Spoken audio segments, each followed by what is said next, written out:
Olá, meus amigos, tudo bem?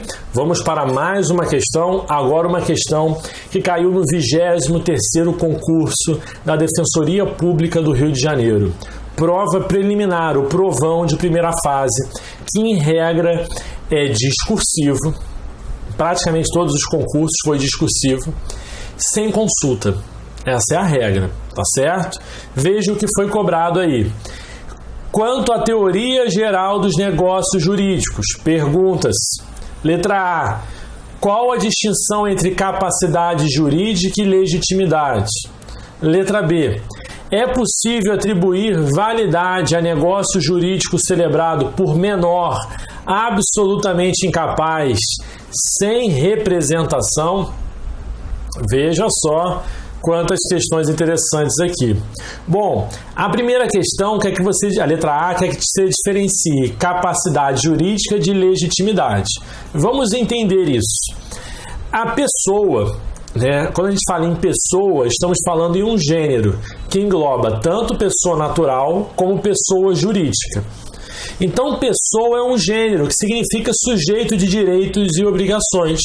Tanto a pessoa natural como a pessoa jurídica são sujeitos de direitos e obrigações. Então, tanto a pessoa natural como a jurídica têm algo em comum, que é personalidade jurídica. O que é personalidade jurídica? Personalidade jurídica é a personalidade jurídica é a aptidão genérica para contrair direitos e obrigações. Então, a pessoa natural, o ser humano, ele tem uma aptidão genérica para contrair direitos e obrigações. A gente sabe que existem as controvérsias entre teoria natalista e teoria concepcionista, mas certamente, desde o nascimento, você tem a aptidão genérica para contrair direitos e obrigações. Tranquilo? Pois bem, o que eu quero trabalhar aqui com vocês? Capacidade jurídica é a medida desta personalidade jurídica. Capacidade jurídica é a medida da personalidade jurídica, é a maior ou menor extensão dos efeitos da personalidade de alguém. Repetindo, capacidade jurídica é a medida da personalidade jurídica, é a maior ou menor extensão dos efeitos da personalidade de alguém. Veja, eu não tenho como ser mais ou menos pessoa, ter mais ou menos personalidade. Ou eu tenho personalidade jurídica ou não tenho. Agora, eu posso ter mais ou menos capacidade jurídica, que é a medida dos efeitos da personalidade jurídica de alguém. Por isso que a gente pode falar em capacidade jurídica de fato, de direito, e capacidade jurídica de fato. Veja, a capacidade jurídica de direito, ela vai coincidir com o nascimento com vida. Se você nasce com personalidade jurídica, a princípio, por direito, você tem uma aptidão ampla para contrair direitos e obrigações. Então, a capacidade jurídica de direito acaba se confundindo ali com essa aptidão genérica para contrair direitos e obrigações. Mas nem todo mundo tem capacidade jurídica de fato, que é a aptidão para contrair por si só os atos da vida civil. Muito embora você tenha capacidade jurídica, que corresponde à personalidade, que é a aptidão genérica para contrair direitos e obrigações, você pode incidir em alguma causa de incapacidade prevista no artigo 3º ou artigo 4º do Código Civil. Aí você não vai ter capacidade de fato. Os incapazes são aqueles que não têm capacidade jurídica plena, porque eles não têm capacidade de fato. Os incapazes do artigo 3º do Código Civil, eles precisam estar representados nos negócios jurídicos, sob pena desses negócios serem considerados nulos. Onde está isso, professor? Combina aí, artigo 3º com 166, inciso 1º. Quando um absolutamente incapaz celebra um negócio jurídico sem estar representado, esse negócio jurídico é nulo. E quando um relativamente incapaz celebra um negócio jurídico sem estar assistido, é anulável. Artigo 4º do Código Civil, combinado com 171 do Código Civil. Bom, vamos pegar um exemplo aqui. Uma criança de 3 anos de idade pode comprar um apartamento? Pode figurar como compradora lá na escritura pública de compra e venda? A resposta é sim, porque essa criança já tem personalidade jurídica, tem capacidade jurídica de direito, aptidão genérica para contrair direitos e obrigações. Então ela pode ser compradora do imóvel, só que ela não pode comprar por si só, não pode celebrar por si só um negócio jurídico. Falta a ela capacidade de fato. Como é um absolutamente incapaz do artigo 3º, deverá estar representado por seus pais. Tranquilo, né? Então a questão da prova perguntava isso. Qual a distinção entre capacidade jurídica e legitimidade? Capacidade jurídica é a maior ou menor extensão dos efeitos da personalidade jurídica de alguém. A capacidade jurídica se subdivide em capacidade jurídica de direito, que corresponde à maior expressão da personalidade, é uma aptidão genérica para contrair direitos e obrigações, enquanto que a capacidade jurídica de fato é a aptidão para exercer por si só os atos da vida civil. Ponto. Já respondeu sobre capacidade jurídica. E o que é legitimidade? Muita gente errou essa questão achando que tinha a ver com legitimidade ad causa, lá no processo civil. Não. É legitimidade ou legitimação. O que é isso? Legitimidade ou legitimação é a capacidade específica para certos atos que exigem a ausência de uma limitação circunstancial.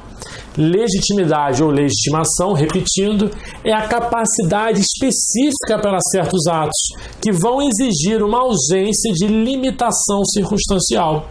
Quer ver um exemplo? Imagina que João tem 2 filhos e um único imóvel. João é plenamente capaz. Ele pode vender esse seu único imóvel para o seu amigo, o Bruno? Pode.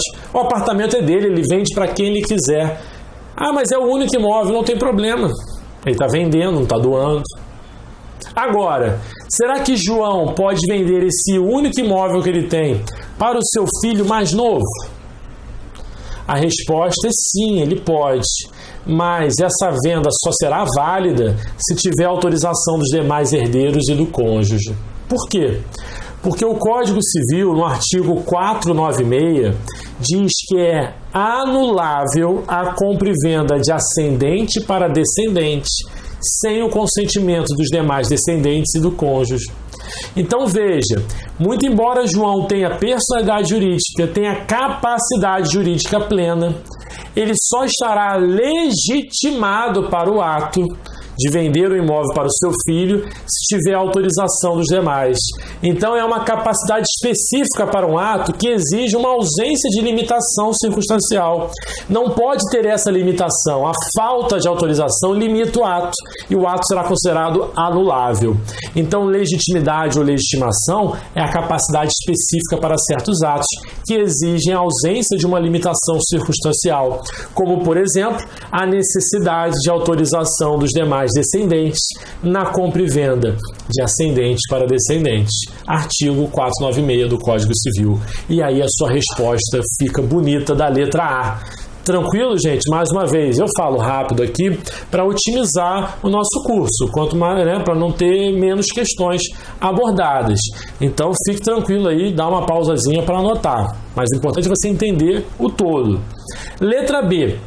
É possível atribuir validade a negócio jurídico celebrado por menor absolutamente incapaz, sem representação? Bom, nós sabemos que os menores, né, os menores com menos de 16 anos são absolutamente incapazes. Artigo 3º do Código Civil. Inclusive, só existe absolutamente incapaz nesse caso. Menores de 16 anos, por força da alteração promovida pelo Estatuto da Pessoa com Deficiência. Então, os menores de 16 anos são absolutamente incapazes. Então, você tem que começar respondendo o seguinte: os absolutamente incapazes, que são os menores de 16 anos, para celebrarem negócios jurídicos válidos, precisam estar representados, né, no ato. sob pena de nulidade, conforme artigo 166, inciso 1º. E assim você começa a resposta. Em regra, os menores de 16 anos que são absolutamente incapazes precisam estar representados para que o negócio seja considerado válido, sob pena de nulidade. Artigo 166, inciso 1º. Tranquilo? Contudo, existem vários negócios jurídicos que são celebrados por menores de 16 anos, por crianças, por adolescentes menores de 16. A vida é dinâmica e, na prática, você vê crianças comprando lanche na escola, comprando figurinha, celebrando contratos de compra e venda, entrando no ônibus público para ir na escola, celebrando contrato de transporte. Então, como ficam esses negócios jurídicos celebrados por esses menores?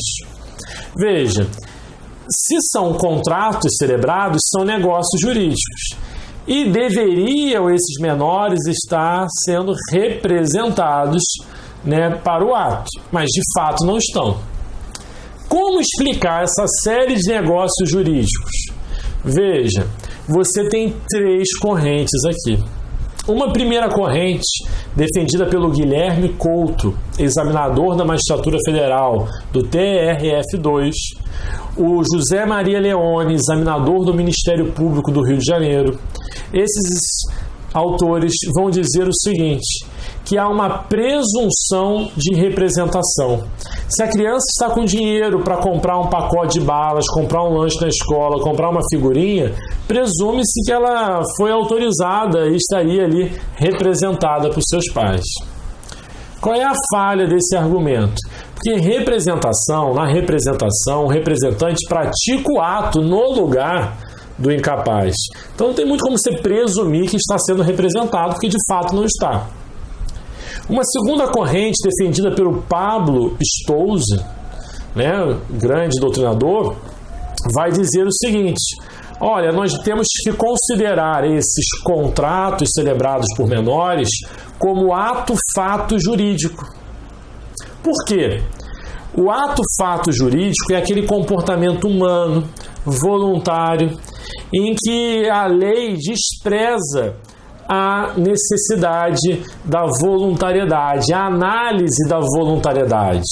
Então, você deve interpretar esses negócios jurídicos de pequena monta, celebrado por menores, como um ato-fato jurídico, em que você dispensa a análise da voluntariedade, se a criança tinha ou não tinha discernimento para o ato.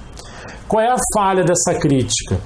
O ato-fato jurídico, tecnicamente falando, é um comportamento humano, voluntário, é um comportamento humano, cujos efeitos decorrem da lei, sendo dispensada a análise da voluntariedade. Então, olha só, o conceito de ato-fato jurídico é de um comportamento humano, cujos efeitos decorrem da lei, sendo dispensada a análise da voluntariedade.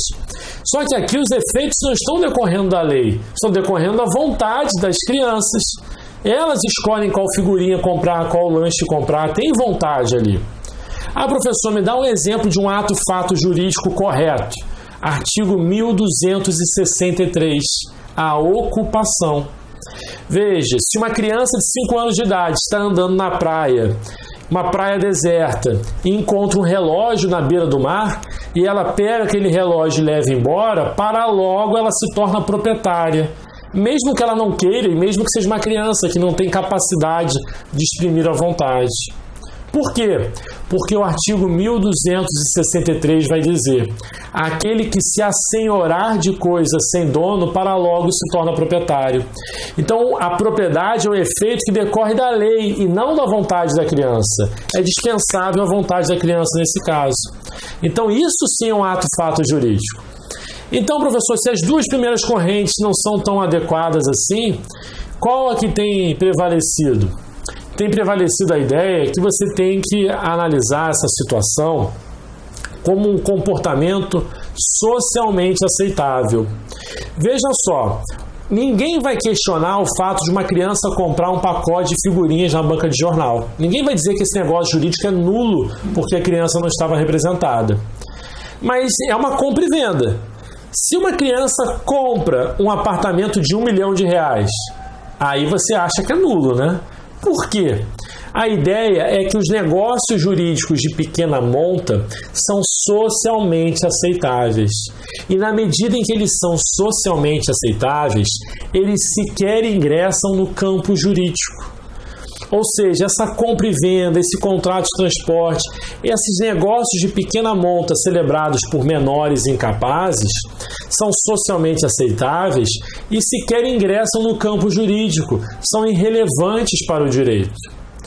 Só passam a ser relevantes se ocorrerem outros efeitos.